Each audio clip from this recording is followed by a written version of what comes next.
आइए जानते हैं आज के प्रमुख अंतर्राष्ट्रीय खबरों को। पहले एक नजर हेडलाइंस पर। एयर इंडिया विमान के साथ बेंगलुरु में हादसा, लैंडिंग के समय जमीन से टकराया पिछला हिस्सा। ट्विशा शर्मा मौत मामला, अदालत ने शव सुरक्षित रखने को कहा। इबोला वायरस को लेकर भारत अलर्ट।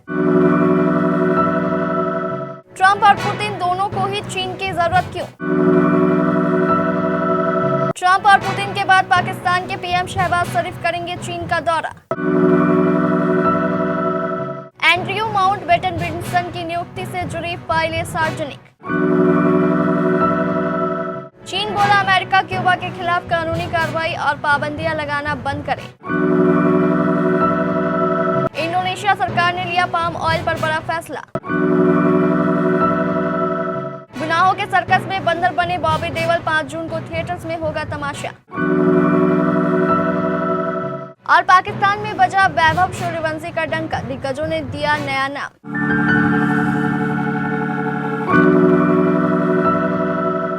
दिल्ली से बेंगलुरु जा रहे एयर इंडिया के एक विमान के साथ लैंडिंग के दौरान बुधवार को एक बड़ी घटना हो गई। विमान का पिछला हिस्सा यानी टेल जमीन से टकरा गया। इसे टेल स्ट्राइक कहते हैं। हालांकि सभी यात्री और क्रू मेंबर सुरक्षित है। एयर इंडिया के फ्लाइट नंबर AI 2651 दिल्ली से बेंगलुरु जा रहे थे। यह एक एयरबस A321 विमान था, जो एक मध्यम आकार का नैरो बॉडी प्लेन होता है। जब वह विमान बेंगलुरु एयरपोर्ट पर लैंड करने वाला था, उसी वक्त रनवे से एक बड़ा वाइड बॉडी विमान टेक ऑफ कर चुका था। बड़े विमान जब उड़ते हैं तो अपने पीछे हवा में एक तरह की तेज लहरें छोड़ जाते हैं, जिसे वेग टर्बुलेंस कहते हैं। जैसे नाव पानी में चलती है तो पीछे लहरें उठती है, कुछ वैसा ही हवा में होता है। यह लहरें पीछे आने वाले छोटे विमान के लिए खतरनाक हो सकती है, जिसकी वजह से यह हादसा हुआ। भोपाल की एक अदालत ने बुधवार 20 मई को 33 वर्षीय ट्विशा शर्मा के शव को सुरक्षित रखने के निर्देश दिए ताकि उसे डिकम्पोज होने से बचाया जा सके। अदालत ने यह आदेश ऐसे समय में दिया है जब ट्विशा के परिजन दूसरे पोस्टमार्टम की मांग कर रहे हैं और पुलिस अब तक की जांच के आधार पर ट्विशा की मौत को आत्महत्या का मामला बता रही है। अदालत के इस आदेश के बाद अब सबसे बड़ा सवाल यह है कि शव को लंबे समय तक सुरक्षित कैसे रखा जाएगा और क्या मध्य प्रदेश में इसके लिए जरूरी तकनीकी सुविधा उपलब्ध भी है। फॉरेंसिक मेडिसिन विशेषज्ञों के मुताबिक सामान्य परिस्थितियों में शव को कुछ दिनों के लिए मैच्योरिटी में सुरक्षित रखा जा सकता है, लेकिन अगर दूसरे पोस्टमार्टम जैसी कानूनी और फॉरेंसिक प्रक्रिया लंबी खिंच जाए तो स्थिति जटिल हो जाती है। कांगो लोकतांत्रिक गणराज्य में फैले इबोला वायरस के नए स्ट्रेन से अब तक 100 से ज्यादा लोगों की मौत हो चुकी है। इसके 330 से ज्यादा मामले आए हैं। इस स्थिति की गंभीरता को देखते हुए विश्व स्वास्थ्य संगठन ने इसे ग्लोबल पब्लिक हेल्थ इमरजेंसी घोषित कर दिया है। दुनिया भर के कई देश भी अलर्ट मोड पर आ गए हैं। भारत में भी स्वास्थ्य एवं परिवार कल्याण मंत्रालय के तहत DGHS ने इबोला वायरस को लेकर यात्रियों के लिए हेल्थ एडवाइजरी जारी की है, खासतौर से उन लोगों के लिए जो कांगो, युगांडा और साउथ सूडान जैसे देशों से भारत आ रहे हैं। घबराने की जरूरत नहीं है। सरकार ने एहतियात के तौर पर यह कदम उठाया है। खुश दिखते बच्चे, गार्ड ऑफ ऑनर तोपों की सलामी और marching band great hall of the people के बाहर व्लादिमीर पुतिन का स्वागत ठीक वैसा ही था जैसा पिछले हफ्ते डोनाल्ड ट्रंप का हुआ था। सिर्फ कुछ ही दिनों के अंतर पर दो बेहद अहम देशों के राष्ट्रपति का दौरा करना, यह ठीक वही छवि है जो शी जिनपिंग दुनिया को दिखाना चाहते हैं। सबसे बातचीत करना, किसी एक से बंधे ना होना। चीन के लिए ये दौरे इस बात का प्रमाण है कि उसकी विशाल अर्थव्यवस्था और हाल ही में हासिल कूटनीतिक ताकत के कारण अब सभी रास्ते बीजिंग की ओर जाते हैं।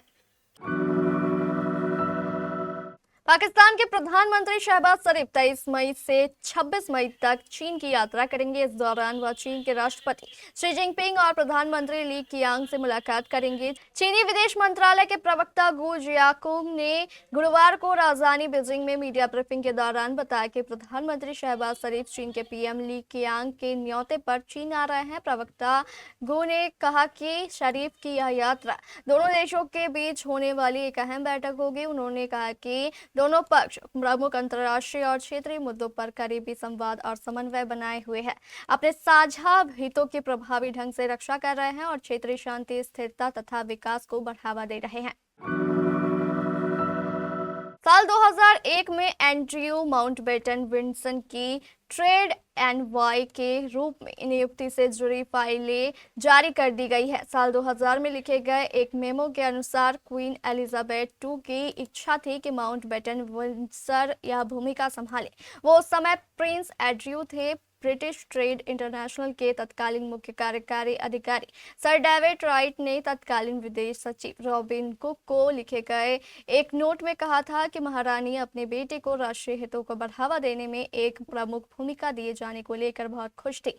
फाइलों में शामिल एक पत्र के मुताबिक माउंटबेटन विंडसर की पसंद ज्यादा विकसित और विकसित देशों की यात्रा करने की थी। चीन ने अमेरिका से कहा कि वह क्यूबा के खिलाफ कानूनी कार्रवाई और पाबंदियां लगाना बंद करे। न्यूज एजेंसी एएफपी के मुताबिक चीनी विदेश मंत्रालय ने कहा कि वह क्यूबा की राष्ट्रीय संप्रभुता की रक्षा में उसका पूरा समर्थन करता है। अमेरिका और क्यूबा के बीच दशकों से रिश्ते काफी खराब है। क्यूबा के पूर्व राष्ट्रपति राउल कास्त्रो पर अमेरिका ने मर्डर का आरोप लगाया था। 94 साल अधिकारी ने कास्त्रो पर 3 दशक पहले 2 प्लेन मार गिराने से जुड़े 4 मामलों में मर्डर और अमेरिकी नागरिकों को मारने की साजिश का आरोप है। ये बातें लंबे समय से चले आ रहे कम्युनिस्ट शासन को हटाने के लिए अमेरिकी मिलिट्री ऑपरेशन के बढ़ते कयासों के बीच हो रही है। इसी साल की शुरुआत में अमेरिकी राष्ट्रपति डोनाल्ड ट्रंप ने क्यूबा को चेतावनी दी थी कि इससे पहले कि बहुत देर हो जाए वो अमेरिका के साथ डील कर ले या नतीजे भुगतने के लिए तैयार रहे। इंडोनेशिया की सरकार ने पाम ऑयल पर बड़ा फैसला किया है। अपनी संसद में इंडोनेशिया के राष्ट्रपति ने कहा है कि उनका देश दुनिया में सबसे ज्यादा पाम ऑयल का उत्पादन करता है, फिर दूसरे देश उसके दाम तय करते हैं, लेकिन अब ऐसा नहीं होगा। इंडोनेशिया दाम तय करेगा और जिसे खरीदना है खरीदे, नहीं तो इंडोनेशिया पाम ऑयल का इस्तेमाल खुद करेगा। इंडोनेशिया सरकार की कमोडिटी एक्सपोर्ट पर कंट्रोल बढ़ाने की योजना है। पाम ऑयल अब सीधे बाजार में नहीं बिकेंगे, दूसरी बड़ी कमोडिटी भी सीधे बाजार में नहीं बिकेगी। इंडोनेशिया के राष्ट्रपति प्रबोवो सुबियांटो ने बुधवार को कहा कि सरकार पाम ऑयल, कोयला और फेरो ऑयल के एक्सपोर्ट को एक सरकारी एजेंसी के जरिए करवाना जरूरी करेगी, क्योंकि वह नेचुरल रिसोर्स पर कंट्रोल करना और सरकारी रेवेन्यू बढ़ाना चाहती है। अपने धमाकेदार टीजर से पूरे देश में हलचल मचाने के बाद बॉबी देओल स्टारर फिल्म बंदर का ट्रेलर आखिरकार रिलीज हो गया है। यह ट्रेलर आपको एक ऐसी दुनिया में ले जाता है जो ट्विस्ट बोल्ड डायलॉग्स, कमाल की परफॉर्मेंस और हल्के फुल्के ह्यूमर से भरी हुई है। मनोरंजन के मामले में यह फिल्म अपने अनूठे और हटके अंदाज की वजह से बेहद दिलचस्प लग रही है। बंदर का ट्रेलर आपको हिलाकर रख देगा। बंदर के साथ बॉबी देओल और डायरेक्टर अनुराग कश्यप की जोड़ी पहली बार साथ काम कर रही है। एक्टर ने अनुराग कश्यप फिल्म की अनूठी दुनिया में कदम रखते हुए बिल्कुल अलग और अनोखा रोल निभाया है। ये ठीक वैसा ही बेमिसाल एंटरटेनमेंट भरा फिल्म है कि जिसका इंतजार काफी लंबे समय से दर्शकों को था। बॉबी देओल के साथ पिक्चर में सानिया मल्होत्रा, राजबी शेट्टी, सपना पब्बी, सबा आजाद, रिद्धि, जितेंद्र जोशी, इंद्रजीत और नागेश भोसले जैसे टैलेंटेड एक्टर्स ने काम किया है। फिल्म 5 जून 2026 को दुनिया भर के सिनेमाघरों में रिलीज हो रही है। इंडियन प्रीमियर लीग 2026 में राजस्थान रॉयल्स के धाकड़ बल्लेबाज वैभव सूर्यवंशी लगातार चर्चा में बने हुए हैं। 15 साल की उम्र में जिस अंदाज में वह गेंदबाजों पर हमला कर रहे हैं, उसने सिर्फ भारतीय फैंस ही नहीं बल्कि पाकिस्तान के पूर्व क्रिकेटरों को भी प्रभावित कर दिया है। लखनऊ सुपर जायंट्स के खिलाफ जयपुर में खेले गए मुकाबले में वैभव सूर्यवंशी ने तूफानी बल्लेबाजी करते हुए 38 गेंदों में 93 रन ठोक दिए। उनके इस पारी में 10 लंबे छक्के और 7 चौके शामिल रहे। वैभव की विस्फोटक बल्लेबाजी की बदौलत राजस्थान रॉयल्स ने मुकाबला 7 विकेट से जीत लिया और प्लेऑफ की उम्मीदें जिंदा रखी। इस धमाकेदार पारी के बाद वैभव सोशल मीडिया पर छा गए। इसी बीच पाकिस्तान के पूर्व क्रिकेटर बासित अली और कामरान अकमल का एक वीडियो वायरल हो गया, जिसमें दोनों युवा बल्लेबाज की तारीफ करते नजर आए। वीडियो में बासित अली मजाकिया अंदाज में कहते हैं, बबलू ने आज ड्रिंक की हुई थी, कॉम्प्लेन पिया था, ये 2 ओवर पहले फील्डिंग करने आया था। उन्होंने आगे कहा, वैभव बतौर इम्पैक्ट प्लेयर खेलते हैं और फील्डिंग से बचते नजर आते हैं।